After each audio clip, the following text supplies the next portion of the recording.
Un artista plástico, un poeta, en el Sívori, en el Museo de Arte del Sívori, que además está en un lugar fantástico, rodeado de verde, y era amigo de Cortázar. Cortázar vio la obra de Eduardo Jonquieres, la vio, dialogó con ella en más de una oportunidad, y ahí está, la expresión poética, el dibujo y la pintura en el Museo Sívori. Esto tiene mucho que ver con la historia del arte argentino, un arte no siempre valorado. Hay, por un lado, una referencia a un gran colorista, pero por otro lado también lo que significó poéticamente Jonquieres. Quiero que la maravilla de la primera vez sea siempre la recompensa de mi mirada, dijo. Publicó Sombra, su primer poemario, en 1941. Después Sonárida, que eran 6 poemarios, que junto a la pintura y al análisis teórico de la creación estética, va tras las huellas de Paul Valéry. Y algo de ese clima de época incluso, está presente en esta muestra, donde usted se va a encontrar también con la admiración que tenía por el arte moderno. Hay un óleo que integra esta muestra, que es un autorretrato de 1939, ahí está con Julio Cortázar, con quien tuvo una relación intelectual muy intensa. Decía de un óleo de 1939 que es un autorretrato, que está junto a un paisaje despojado, de notable intensidad poética, pero como suelo decir, tiene que ir y encontrarse con la obra de Eduardo Jonquieres, que es una obra múltiple. Esto es importante, es una obra que tiene que ver con las artes plásticas, pero que también tiene que ver directamente con la poesía. Bien, dilemas políticos, por supuesto, en otra trama. Ya mismo voy a saludar a los amigos que están con nosotros. Bueno, acá algunos lo conozco mucho, como el maestro, director de la Biblioteca Nacional. Un gusto realmente que estés aquí. Muchas gracias por lo de maestro. No, bueno, uno dice Horacio González, lo demás me deja mucho en duda. dice Horacio González y dice maestro, ¿no es cierto? Pero vos le decís a muchos maestros. No, porque dispersás mucho el concepto. Porque viene gente muy valiosa a este programa, es por eso, ¿no es cierto? Ya te pones exigente. Claro, sí, que la exclusividad. Saluda a Ariel Penisi, lo leo para no equivocarme. No, está bien. Penisi, bueno, Claudio Lozano, también amigo de la casa, y Raúl Cerdeiras, ¿no es cierto? Que te quedes unos comentarios sobre lo que escribiste, que me gustó mucho también. Te quedes algunos comentarios sobre Alain Badiou y la política, ¿no? Que me interesó mucho. ¿Cuál es el origen de Dilemas Políticos? Bueno, es una editorial independiente, Cuadrata, en reunión con el Instituto de Pensamiento y Políticas Públicas que coordina Claudio, bueno, con la gente de Buenos Aires para Todos, ¿no? Bueno, y dirigida en este caso por mí, Adrián Cangi y Tomás Raffo por el lado del instituto. ¿Qué contiene el libro? Este libro específicamente. Bueno, Posiciones. Digamos, Posiciones es una colección que se abre bueno, con el objetivo de generar un canal de expresión, de discusiones que puedan dar cuenta de cierta sutileza que a veces en la coyuntura se vuelve imposible, por esto de que los pueblos actúan, los gobiernos sobreactúan, los grupos de poder contraactúan. Bueno, en el medio de esas superposiciones hay una discusión que dar, hay algo que plantearse y es necesario pensar la política y la política como pensamiento, y bueno, es una colección que nace con ese interés. En particular, Dilemas Políticos es el primer título. Hay otros títulos venideros como Pasiones Políticas, Lenguajes Políticos, siempre van en la línea de abrir este espacio de discusión donde las tensiones de nuestro presente y de nuestro medio puedan funcionar como tales. Es decir, es un simple canal, la colección para el disenso. Perfecto. Horacio, ¿por qué Toni Negri, el argentino? Bueno, es un viejo artículo que escribí hace muchos años, tomando un pequeño pretexto del interés que tenía Gramsci por la Argentina, que era muy minúsculo también, en el sentido que la inmigración italiana a la Argentina iba a ampliar las posibilidades de pensar el socialismo en Italia. Esa es una expresión que Gramsci escribe muy al pasar en una de sus tantas páginas. Me pareció que Toni Negri, que no tiene nada que ver con Gramsci, sino hasta sería lo contrario, por el interés con que se leyó en la Argentina, que la Argentina es un país lector de toda la literatura crítica italiana, de toda la izquierda italiana, de Gramsci en adelante, me pareció que por el hecho que tiene muchos amigos en Argentina y demás, en fin, no reivindico ningún gran concepto con Toni Negri en la Argentina, pero lo cierto es que cuando estuvo el año pasado en la Argentina tuve oportunidad de charlar 2 o 3 cosas con él. Me sigue pareciendo un pensador de gran calidad, un hombre de una gran simpatía, perplejo por la Argentina siempre. Estuvo aquí. Siempre pregunta más, ¿qué es el peronismo? Sí. Nadie se lo sabe explicar, ¿verdad? En realidad nadie lo sabe. Hemos fracasado en reiteradas oportunidades. A mí me parece que a través de... Me interesa su prisión, la relación entre escritura y prisión, en el caso de Gramsci, de Toni Negri, en el caso latinoamericano, el comunista brasileño Graciliano Ramos, o el católico italiano preso por los austríacos, Silvio Pellico. Me parece que la relación entre la cárcel y lo que se escribe es interesante. Explica casi todo lo de Gramsci, explica lo de Toni Negri porque encuentra en la filosofía de Deleuze se encuentra el mecanismo a partir del cual comienza a mover las piezas internas de lo que uno llamaría pensar, que no sabe nunca bien lo que es, pero Toni Negri se abre paso a través de los grandes conceptos con los que a través de Deleuze se relea Marx. Y sale el concepto de imperio, el concepto de mando, de multitud, que sería el contrapunto al imperio, del intelecto general, que serían las nuevas modalidades laborales, y la discusión argentina por excelencia, que es cuáles son los modos de reivindicación política y de construcción política que podrían ocurrir a través de lo que implica las tesis de Toni Negri, es la superación de la dialéctica. Aparece el concepto de potencia de Spinoza, aparece la idea de un poder operario, aparece la idea de trabajar no solo en la fábrica, sino en la modalidad de producción domiciliaria a través del gran tejido del trabajo inmaterial, que es el trabajo a través de las tecnologías de la información. En ese sentido, Un pensamiento muy rico. Muy rico. Yo lo tengo un poco olvidado, la verdad, pero vine aquí para decir lo siguiente. Me parece que la Argentina y el libro que han hecho Ariel con el instituto que dirige Claudio, me parece que revela que más allá de las discusiones inmediatas de la política argentina, también menciono el trabajo de años de Raúl Cerdeira a través de la literatura de Alain Badiou. Me parece que la política argentina se hace en gran medida imagen en otros lugares del mundo a través de estas grandes fuentes bibliográficas, que son las fuentes bibliográficas de la gran discusión universal, ni siquiera diría europeísta, es la gran discusión universal que nos compete. Podemos hacer opciones latinoamericanistas, de hecho una de las derivaciones del pensamiento de Badiou en la Argentina es el interés que causó la experiencia del ejército zapatista, ¿no? Eso después Raúl lo va a decir.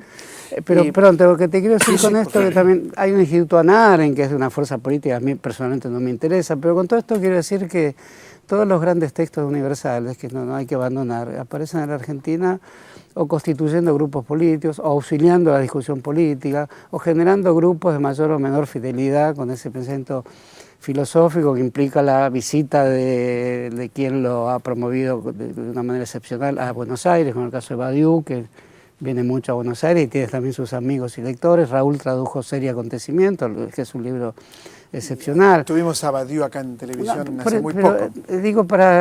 Vine para decir esto, que con todos la idea de dilema político me gusta. Uno puede descubrir todos los que trata Claudio en el Parlamento, pero al mismo tiempo no los podemos disociar de todas estas grandes herencias filosóficas que a todos los que estamos acá nos interesó más una que otra.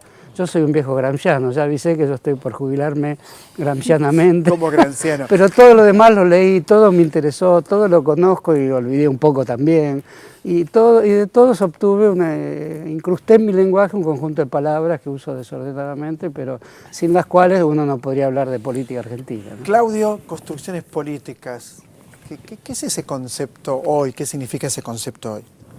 Tiene que ver con con algo que me parece que es un desafío, ¿no? Cómo se sigue pensando la construcción política desde una perspectiva emancipatoria, desde la idea de dar batallas contra todas las formas de dominación. Yo creo, recuperando un poquito lo que le preguntabas a Ariel, digamos, en el intento de estas posiciones, digamos, que estamos planteando como un espacio abierto al pensamiento, para nosotros el mundo de hoy, con la crisis brutal que vive el sistema capitalista y la realidad de América Latina, son una invitación a la discusión de un nuevo manifiesto, a la discusión de un pensamiento emancipatorio que recupere mucho de las viejas tradiciones, pero que sea capaz de poner en forma nuevas perspectivas.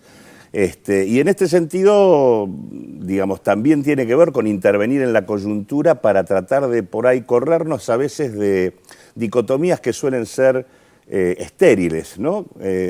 Casi permanente y sistemáticamente estamos invitados a una suerte de dicotomía que es elegir entre lo que ocurre hoy o volver al pasado.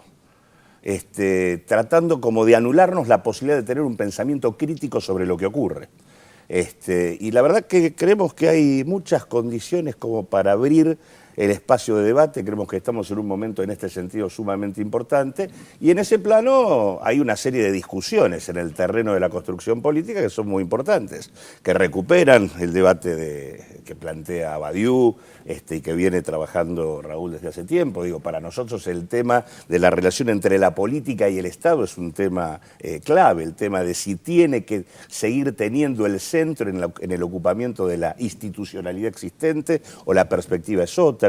Es más, nosotros somos hijos o tributarios de una experiencia política que ha creado nuevos actores en la Argentina, nuevas instituciones. Creamos una experiencia como la Central de Trabajadores de la Argentina, pensando que las cosas en el terreno de la organización de los trabajadores deberían ser distintas a como estaban institucionalizadas.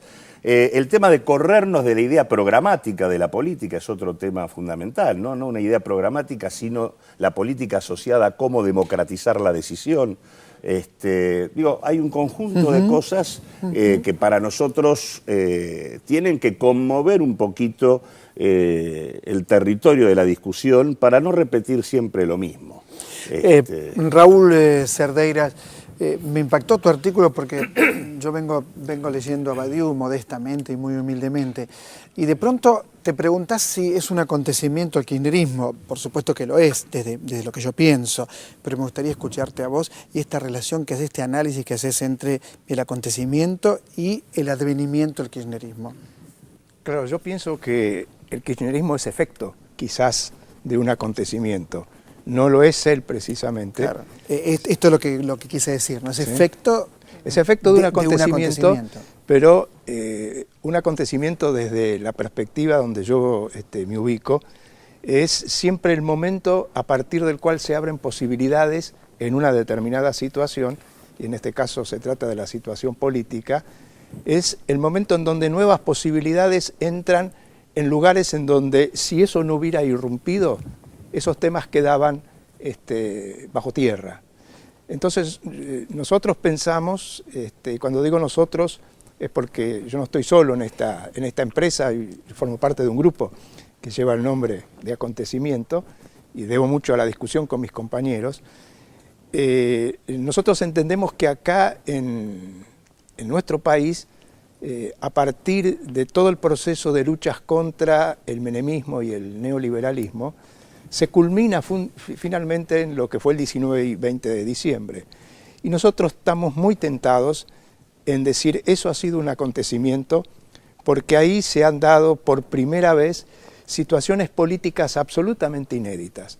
Y para los que como nosotros pensamos que la política se ha desentendido de la palabra emancipación desde hace muchos años, habida cuenta que la vieja experiencia marxista-leninista ancló, ¿sí? Dio todo lo que tenía que dar con sus grandes virtudes y sus terribles problemas que tuvo también que enfrentar. Nosotros pensamos que desde el año 1970 la humanidad se quedó sin políticas emancipativas. Y eso lo ha sabido leer muy bien la derecha, y las consecuencias de eso es todo lo que nosotros sabemos. Y cómo poder retomar la idea de la emancipación es algo que a nosotros nos importa de manera decisiva. Y para nosotros una nueva idea, una nueva política, un nuevo pensamiento, una nueva experiencia emancipativa, en la línea del pensamiento de Badiou, pensamos que se produce a partir de que algo que se llama acontecimiento viene inesperadamente a irrumpir en un país o en un lugar para cortar con las lógicas políticas imperantes. Y yo creo que el 19 y 20 de diciembre tiene todas las características de ser eso. Ariel, ¿querés agregar algo a esto que estamos charlando entre los cuatro? No, que esta idea de colocar este espacio como un espacio donde, como decía, las tensiones se manifiesten como tales, y tener hoy la voz de Raúl, digamos, desde un bajo fondo de la filosofía argentina, y tener, digo, una de las caras más lúcidas y abiertas de lo que se llama la oposición, ¿no?, desde los discursos hegemónicos, como Claudio, y también tal vez la cara más lúcida y abierta de lo que se llama el oficialismo, como Horacio, en esta misma mesa. Bueno, es un poco la invitación de esta colección, es decir, seguir avanzando en la construcción de esta discusión. Yo creo que lo que plantea Raúl es, bueno, no se puede utilizar el 2003 como un tapón del 2001. Es decir, esa es una de las discusiones, digo, para incorporar algo más de fricción en esta discusión. Horacio, ¿algo que quieras decir sobre la biblioteca? Sacar muchos temas. Digo, no, porque tengo que ir cerrando. Entonces, digo, algo que quieras transmitirnos sobre la biblioteca. La biblioteca a mí me gusta, creo que está el eco de todos estos debates. Por supuesto cumple sus funciones clásicas, pero no concibo una gran biblioteca si no está en el eco de todos estos debates, ¿no? Eso quiero dejarlo dicho muy explícitamente. Si todos estos nombres que se han pronunciado aquí, estos dilemas políticos, fundan la idea de biblioteca, que además tiene que tener muchos libros, como fue su nacimiento hace 200 años. Claro. Digo una cosita, hay un libro, El mío Cid, una edición de 1780 de Belgrano, es uno de los primeros libros es un libro de guerra, El mío Cid, ¿no? Fundador de la lengua castellana, además. Están esos libros, y ¿quién lo leía? Belgrano. Esos son temas que realmente me interesan, ¿no? Que no dejan de ser estos temas, si cambiamos Mío Cid y Belgrano por nombres actuales, es más o menos lo mismo, ¿no? No tengo más tiempo. Claudio, ¿querés agregar algo? Sí, en línea con lo que planteaba Raúl anteriormente, en el trabajo sobre construcción política, una de las distinciones que para nosotros es clave es distinguir entre el proceso político general y la gestión gubernamental. Son dos cosas. Son dos cosas diferentes, y a veces que hay que pensarlas. Discutimos más sobre la gestión que sobre el proceso político en general, y me parece que eso le abre al pensamiento un juego mucho mayor, ¿no? Muchas gracias a los cuatro, de verdad muchas gracias. Hay mucho más en el refugio, está Carlos Saleto, está el grupo de teatro uruguayo, quédese por supuesto en la pantalla de la TV Pública.